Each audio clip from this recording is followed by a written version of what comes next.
NET project for inviting me in the period 21-27.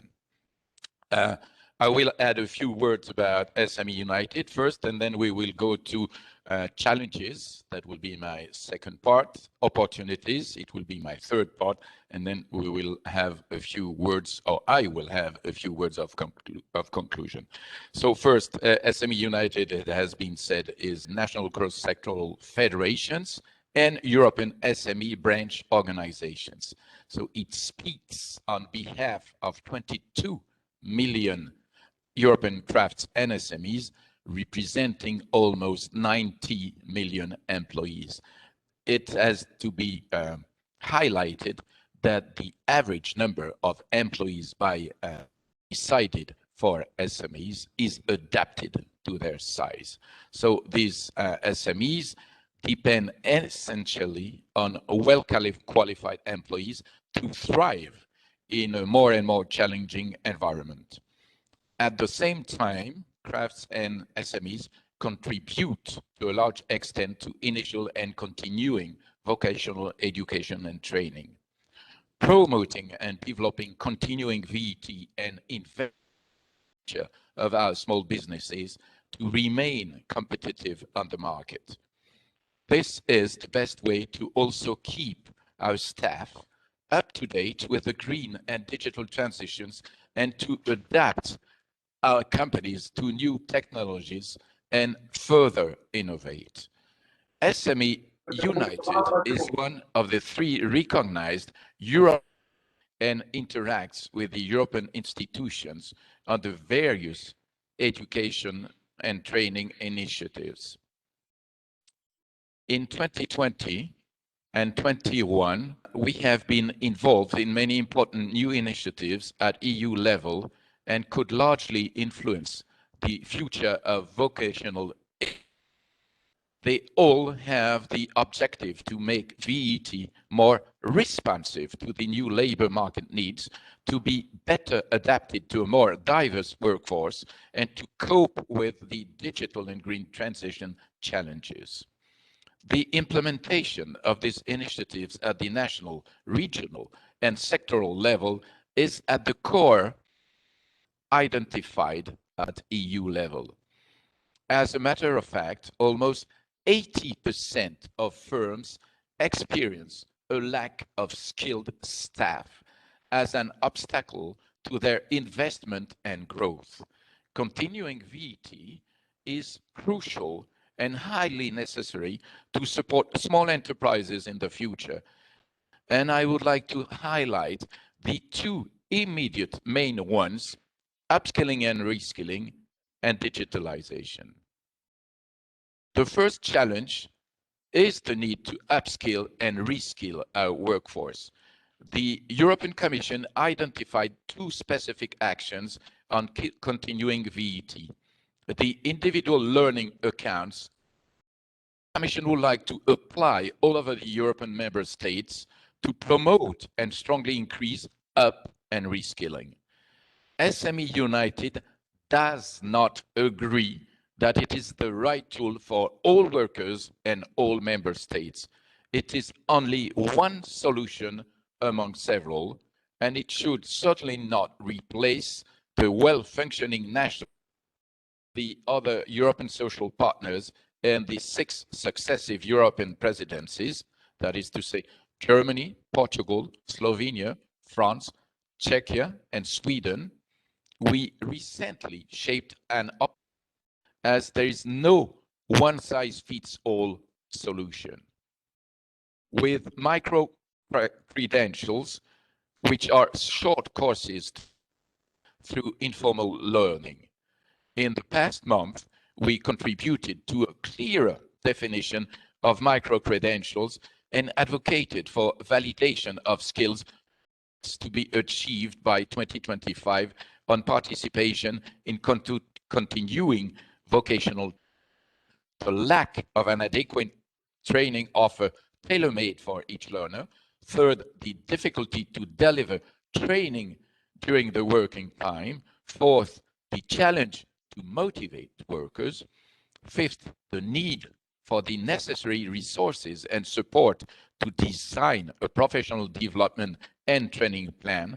And sixth, the possibility for entrepreneurs themselves to benefit from the relevant training supply, new technology, and digitalization.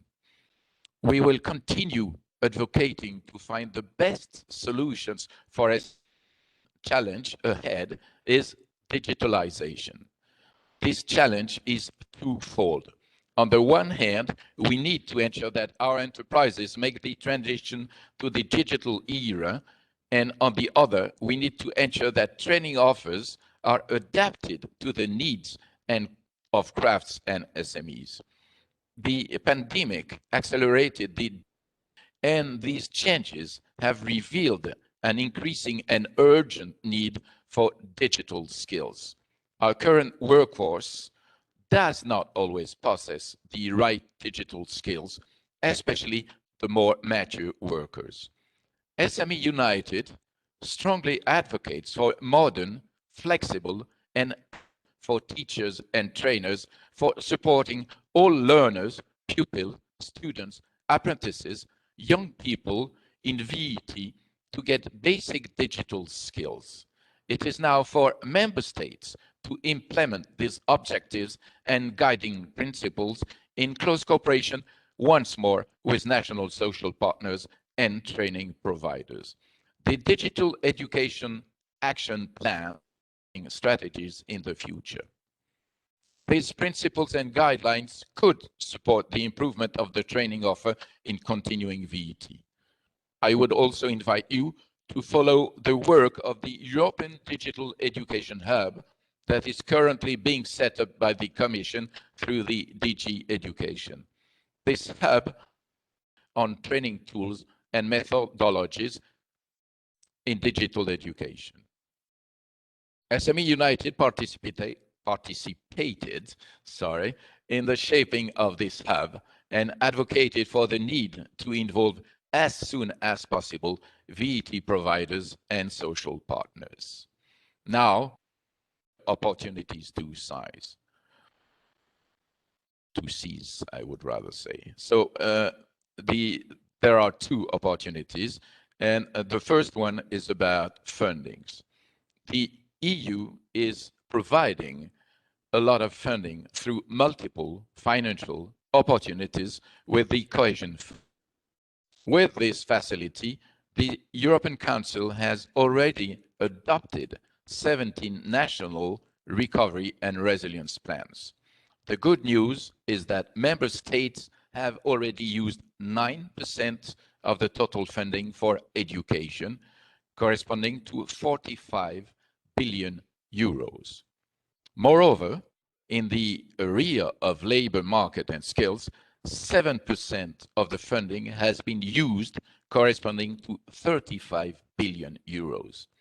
In the area of labor market and skills, proposals include skills, demand forecast, upskilling and reskilling opportunities, and most importantly, vocational training reforms to match supply and demand.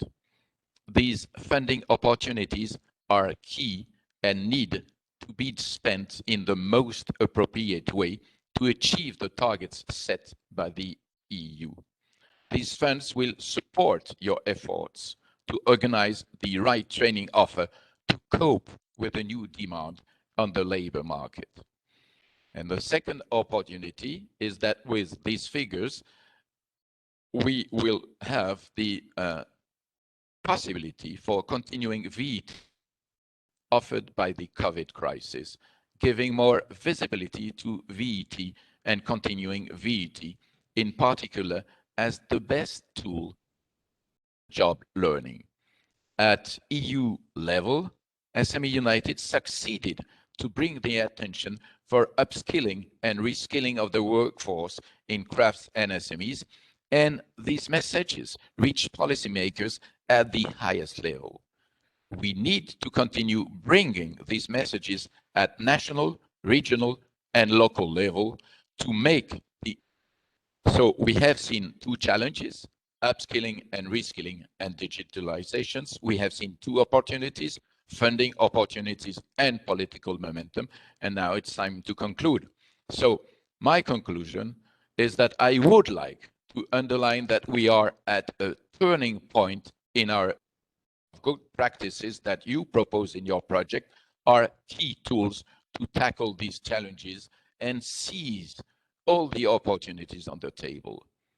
We look forward to learn about the results of the project and hear your concrete proposals for upskilling and reskilling. I wish you a very fruitful conference today and successful continuation. All the best, and thank you.